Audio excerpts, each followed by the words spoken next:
don't know, guys. You'd think if she'd call out Pete Davidson, she'd just do it blatantly, considering she had a song named after him on Sweetener. But then again, it is in a more negative light, so I don't really know. Hello, everybody, and welcome back to the music on the channel. I hope you all are having a wonderful day so far. And today, give me just hold on. Just give me 1 second. We're gonna be talking about the latest album from Ariana Grande called Positions. Ariana friggin' Grande. What needs to be said about this woman, if anything at all? If for some reason you have not heard of Ariana Grande yet, then let me hit up Jesus real quick because he needs to help you get out of the cave you've been living in. The Florida pop singer has clawed her way to the top of the pop market. She now sits comfortably amongst pop female legends like Lady Gaga and Katy Perry. And it's crazy to think there was a time, even within the first 2 or 3 albums that she released, when people knew her as that girl from Victorious, but now she's just a full-blown megastar. People that have been fans of her work, oh, I'm sorry, I got the flu, I think, have been treated very well and handsomely over these past couple of years. Ever since 2018 with Sweetener, she has released an album a year, now being the 3rd one in a row consecutively, which obviously, yay, more Grande music, gotta love that. However, the album last year in 2019 did come on a sour note. It was a lot more of a developmental album than it was one that she really wanted to push out. It was a lot more of a, how is her well-being at that current time, and I think she found therapy in making an album at that time. So not under the best circumstances, but I'm glad she was able to better herself and reposition herself and find her own mental health and well-being from that. So I'm glad she's alright, basically. Just because she's one of the biggest stars in the world doesn't mean she isn't human, so I'm glad she was able to find some kind of therapeutic means of making sure she was alright, and now is in a position, get it, to release more music. So, ladies and gentlemen, with this being her 3rd yearly consecutive album, what was this project going to be about? Was it going to include darker subject matter? Was it going to be a lot more light and peppy? Well, I think it's fair to say it finds a nice balance between both of those. I guess I'll start off by saying this album is guided by the themes of adulthood and maturity, but even then, with some overarching loose concept pulling all these songs together, it very much feels like these were a bunch of songs she was working on over quarantine and just decided to compile together into one project, which in theory isn't a bad thing. I mean, some of my favorite projects to come out of this year have been made this way, and when it comes to Ariana Grande albums in general, they aren't known for these larger-than-life overarching concepts that drive the album home or anything. It's more so about the independent songs. And when it comes to this album here, it had me worried for a little bit because I just truthfully don't think it gets off to the best start. Let me get this out of the way before I get torn to shreds. I think no song on this album is legitimately bad. It's just very evident that she has stronger songs in her catalog, let alone on this project there are stronger songs as well. She kicks off the project with some beautiful violin strings and some plucky chords as well, alluding to having a potentially beautiful opener like on her Dangerous Woman project that opened with Moonlight, but then ending up just telling the haters to shut up and people that don't know what they're talking about in general, which is actually kind of funny.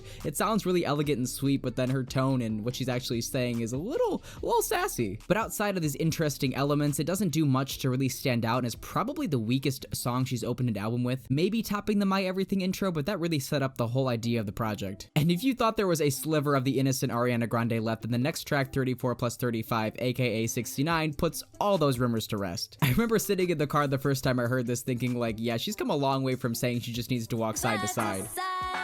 Some trap hi-hats and claps infused with some violin strings yet again, which is a little off-putting considering the concept is talking about just eating right and drinking coffee so she can go all night long with you. And I do appreciate how she was able to play this song off as being tongue-in-cheek. Like, she is, you can tell she has a serious tone with her, but like, she called the song 34 plus 35 for a reason. It's kind of a tongue-in-cheek track.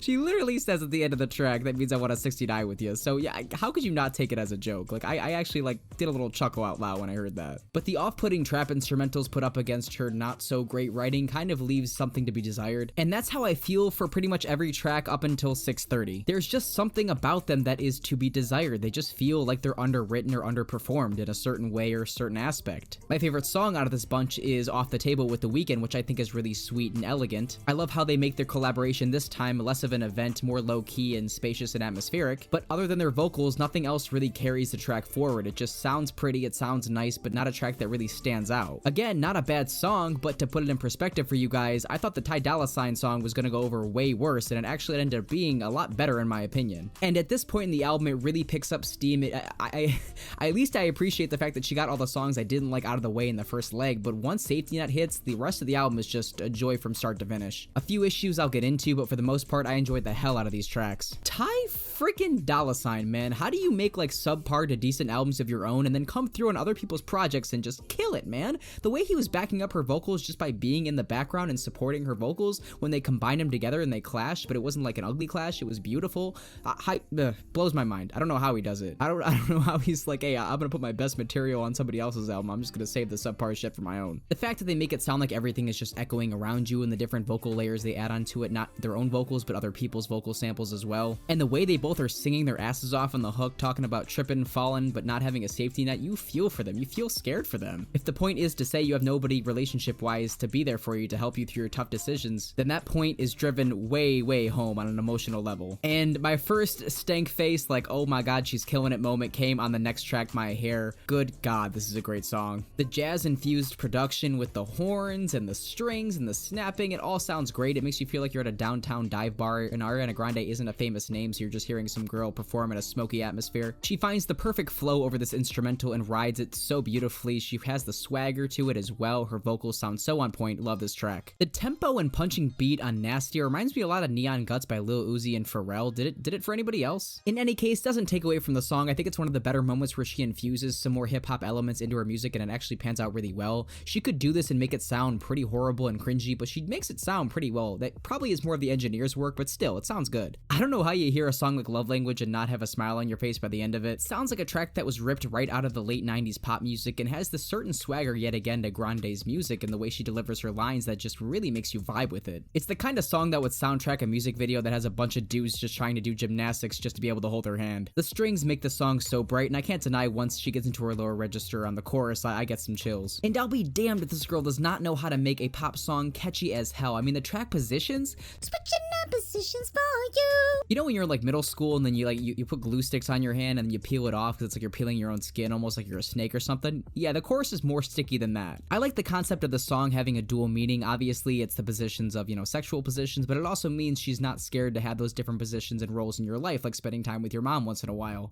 If she's dating you, that is. I wouldn't have your mom waiting on a free visit from Grande anytime soon. Love the closing track on this album as well, Point of View. Grande having somebody around that just has so much adoration for her that she has to wonder, what am I like to him and his point of view? The times when she feels like she has low confidence or self-esteem, she can always find solace in the fact that she has this person in her life to hype her up and just be ogling at her all the time and just love her so much. It puts a nice bow on the project with the first couple of tracks, making it seem like Grande's this badass that's just all about, sleeping around, getting dirty and nasty. And at the very end, it's just revealed that I'm still a fragile person. I'm still a fragile human being with deep emotions. She could put on this hard and independent persona, but also reveals that she's somebody that needs love. And there's no point in keeping that a secret because that's what makes her and everybody else on this planet human. So, is this one of my favorite Ariana Grande albums? No. And did it sound like the Doja Cat feature was a little forced? Yeah. But overall, I can say by the end of this album, I did really enjoy myself. Not many artists are making as eccentric pop music as she is, and I gotta give her that credit. The only issues I have with the record are that some of the songs aren't as well written as I've known her to write songs before, and throughout the project she's consistently using hip-hop elements, that being like a thicker bass line or some hi-hats and snares, along with using string sections as her organic instrumentals, usually relying on like a violin type deal, which is fine and like I said makes for some of my favorite Grande songs not just on this album but of all time, but doesn't make for as many dynamic moments on this project as much as it does make it seem like a safe, comfortable ride all throughout, but not one that's taking many risks or coming at you with many